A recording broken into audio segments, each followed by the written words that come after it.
Thanks for stopping by, everyone. This video is going to be about the U.S. West Coast albacore fishery and the three product types that are delivered to domestic and global markets. The smallest of the three is the fresh fish market. Fresh albacore are one of the most fragile fish that swims. If you look at an albacore cross-eyed, the damn thing is going to bruise on you. For high quality, an albacore needs to be handled like fresh fruit from the moment it comes over the rail. Boats use ice to chill the fish, and trip duration is no more than 3 days. The boats in this category are trailer boats with outboard engines or small coastal salmon or crab boats that enter the fishery when salmon or crab is closed. The next category is the traditional brine market. Brine fish are not bled, and special handling isn't even considered. These fish are going into cans. Get them on the boat and get them cold. The requirement for delivery is a core temp of 5 degrees. The boats that fish for this market are what's known as bait boats. There's plenty of jig boats that fish for these guys too, so it's not exclusive to bait boats. Bait boats can vary in size and capacities.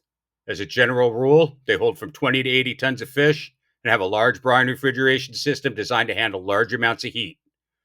20-ton days are not uncommon for a few of the bigger boats in this category. 500 to over 1,000 fish days are standard when fish start biting the poles. These guys have big seawater pumps and bait tanks that are designed to carry as many anchovies as possible.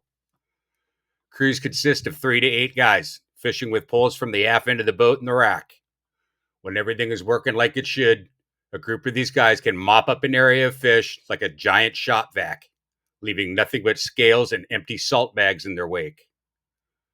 The third and largest portion of West Coast albacore scene, the Canadian and American-based rigs fishing for the frozen at sea blast-bled albacore market. These boats are all jig boats. They have low-temp refrigeration systems with large evaporators that move lots of air and get really cold. They have capacities of 10 to well over 100 ton in some of the larger boats. Fish hold temps on these boats range between -30 and -40 degrees. These guys stay out for weeks at a time. Some might stay out the entire season. A crew size of 2 to 4 people is standard on these boats. Outfitting a boat for this fishery requires a substantial stack of cash. This is the high-end, quality-focused portion of the rural albacore market, and it brings the highest price to fishermen when market conditions allow. This corner of the market has also dealt with tons of shitty fish in the same space as fish from guys who are doing it right. Those shitty fish screw up the program for everybody. If you know anything about the blast market going back about 8 years or so, you know exactly what I'm talking about. If you don't, I'll get into the details of that shit show when I cover the blast fishery. There's also a limited markets for brine bled and shore-based blast fish as well. I'll go over this subcategory towards the end when I go over the sources used to research this video. The plan was to cover all three categories in one shot, but each fishery deserves its own video. For now, let's just dig into the fresh albacore world. During the last 3 albacore seasons, my involvement with albacore has revolved exclusively around fresh fish. In that time, over 10,000 of those things have ended up on my table. Some of those were sport caught fish for custom processing, while the rest were commercially landed and processed into different retail products. When I flipped the lid off a tote, they all look the same. They're caught using the same methods, handled the exact same way, and show the same sort of quality flaws. These fish show core temps of in excess of 40 degrees.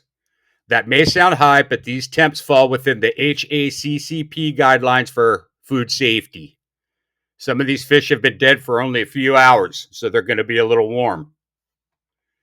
Getting a 25-pound albacore to core at under 40 degrees 6 to 8 hours after harvest is a pretty tall order. It can be done only if you've caught a few fish and you have a lot of ice. If that fish was harvested with a bunch of others you picked up out of one stop, your ice capacity will dictate the quality of that fish. More than ice, the way that it was handled is magnified. Quality is not an accident. I've said this before. Every step of the process needs to be well thought out and executed properly to end up with a great product. There's no hacks and no shortcuts in albacore fishing in the fresh market. Now, I don't mean to go off on a rant here or sound like Dennis Miller, but I'm going to hop up on my soapbox like a carnival barker and point out the biggest issues I see on a nightly basis. This is likely going to ruffle a few feathers. I'm not trying to piss anyone off here. My objective is to pass on hard-earned knowledge and firsthand experiences and elevate this awesome fish. If you're a home canner or delivering fish knowing that they'll be canned, the following rant does not apply to you.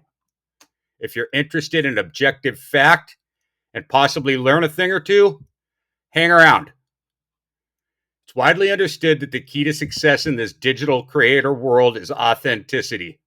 Well, I'm about to lay down a little authenticity here. Now, if you offend easily, think I'm full of shit, or consider yourself an expert already, I recommend finding an albacore video that meshes with whatever reality you live in. There's hundreds of albacore videos out there. Just like albacore fishing, you need to go out and find them. This video clip you see here was filmed the other night. These fish were offloaded a couple days ago and have been on ice ever since. Of the 119 fish that I cut, none were of the quality that you could freeze and then later thaw. The entire load was compromised due to excessive heat and lactic acid burn. The loins would be great if used for canning, but 1 or 2 days of sitting in the refrigerator is all the shelf life left in this batch of fish. Now, the top 3 reasons for quality loss are: number 1, not enough ice. Yeah, I know. Ice is heavy, it's expensive, and it's a pain in the ass to get down to the boat. If you want a nice product to bring home, or you wish to deliver something that has any real, actual market value, you guys are going to need to figure that shit out, or get a bigger boat that has an RSW system. Lengthy studies by the University of Oregon show the limits of what ice is capable of in the fresh albacore fishery. Later on in the video, I'll go over a paper that details this. For now, I'm just going to leave this one alone. Number 2, poor handling and care after landing your fish. If you hear a tail flapping on deck or in the fish box, you're already blowing it. That fish is cooked, literally and figuratively. From the moment the hook sets in that fish's mouth, his heater goes to max, his tail goes to flank speed, and lactic acid is starting to elevate the fish's core temp. This comes to play with rod and reel fish more than any other method of fishing. That core temp will continue to climb even after being landed. If left to die flopping on deck or in a fish box next to a pile of his schoolmates, that fish is fucked as far as quality goes. That fish is cannery grade no matter how gold you get it. Once a fish is landed, it must immediately be immobilized, bled correctly, and placed in ice slush or circulating seawater. Circulating seawater alone will take the first 30 degrees out of that fish for free.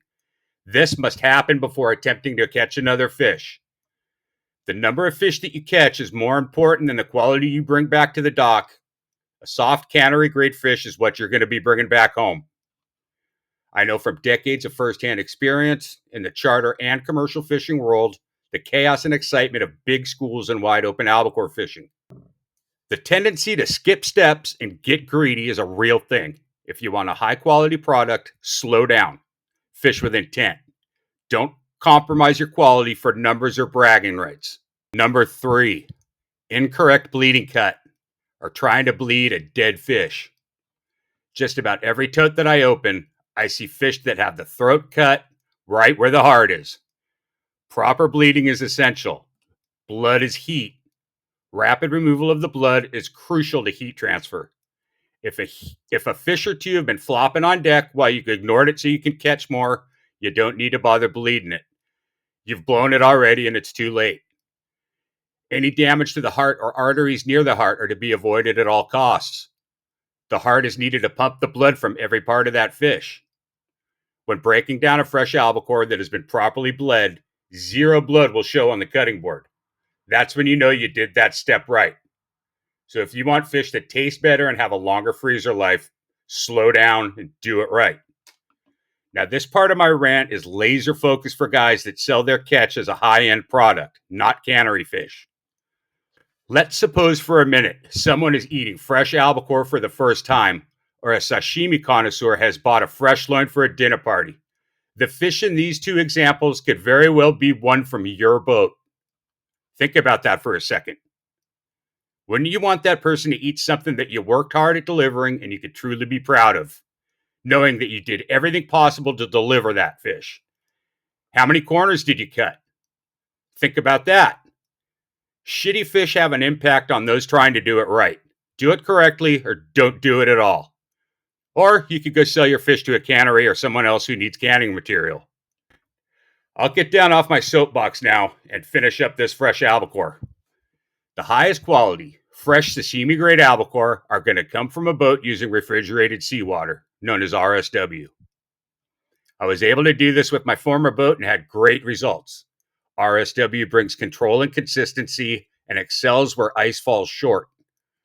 By virtue of the fish being completely submerged in seawater at a controlled temperature that's colder than ice, but not cold enough to freeze, you end up with a premium product with a shelf life 3x that of ice fish. Gravity and atmosphere are two factors involved when you look at the degradation of quality in albacore, and being submerged mitigates two of those factors affecting the quality. This is a huge win and it shouldn't be ignored. Another benefit of RSW is trip duration not being limited to 3 days. Trips in excess of 10 to 12 days are normal for boats who use RSW systems fishing for albacore and other tuna species. The RSW process was pioneered in Southern California and is the method used by the entire San Diego long-range sport fishing fleet. RSW will become the standard for sashimi-grade high-quality albacore. This is what the new boat will be designed and built around. The fat content of our albacore is the highest of any albacore in the world. The flavor and texture profile of our albacore is second only to farm-raised bluefin. Big eye and yellowfin don't even come close. I plan to continue the RSW product development and try to create a high-value corner of the market that does not currently exist. It's not going to be an easy task, but I believe it can be done. So I invite you to follow me for this journey. It'll be a long one for sure. This needs to be done correctly for success, and I'm going to need all the help I can get. If you've made it this far, please like, subscribe, and share this channel far and wide. Now we can get on to some of the research I did for this video. Okay, so I did a lot of research putting this video together, but most of what I found and what I spent my time on was blast fish processing and the brine refrigeration fishery. The knowledge that I put forth in this fresh portion of this presentation, that's all gained by hands-on knowledge. There are some documents that I've noted in the past on the ice and the limits of ice and the ratio needed to keep a high quality product. And I'm going to put those in the description below. And I used Google Gemini for the first time using AI. And I got into the subject of shore-based blast because I wanted to learn a little bit more about that. Like I said, that along with bled brine, it's a pretty small corner of the market, but it does exist. And the thing with the shore blast is it's another avenue for shitty fish to get passed off as something that's supposedly high quality. I've seen this in the past, and it's usually happening when there's a lot of fish on the beach and the ice boats could get them readily, and the blast market prices are high. Processors have been known to freeze these ice fish, put them in a cardboard fiber tote, and dress them up like they're proper frozen at sea blast fish. I'm not saying that that's happening now, but it is something that I've seen in the past, and it's something that it happens, and it's a part of the world that I live in. I hate seeing it. But that's going to wrap this one up, guys. If you want to check out the chart, the ice fish ratio chart, I'm going to put that in the description. And I look forward to putting the next one out.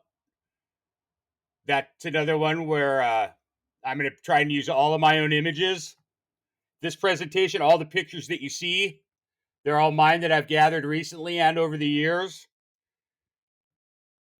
The video clips are all mine that have been recorded in the past or recorded recently.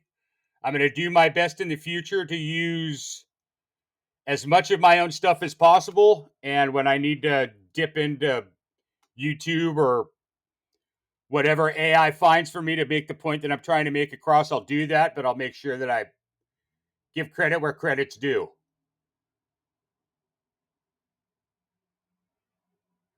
I'm going to go dig back through this and make sure that what I'm saying right now is all correct.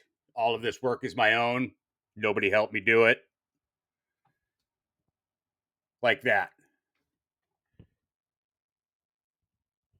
This is a whole new world for me, video editing and content creation. It's very much a learning process. I'm just now getting to the point to where I feel like I might be figuring the basics out. By no means am I what I would consider good at this. I've been stumbling and fumbling for quite a bit, but I'm getting a little bit better at it every day. I've spent more time at this computer than my poor dog would like. She's pretty pissed off at me right now, and I'm going to go change that here in a minute. So, once again, guys, thank you very much. Please subscribe if you haven't. If you have, share the channel. I hope to be going places with it, and I really hope you guys come along with me. Thanks again, everyone.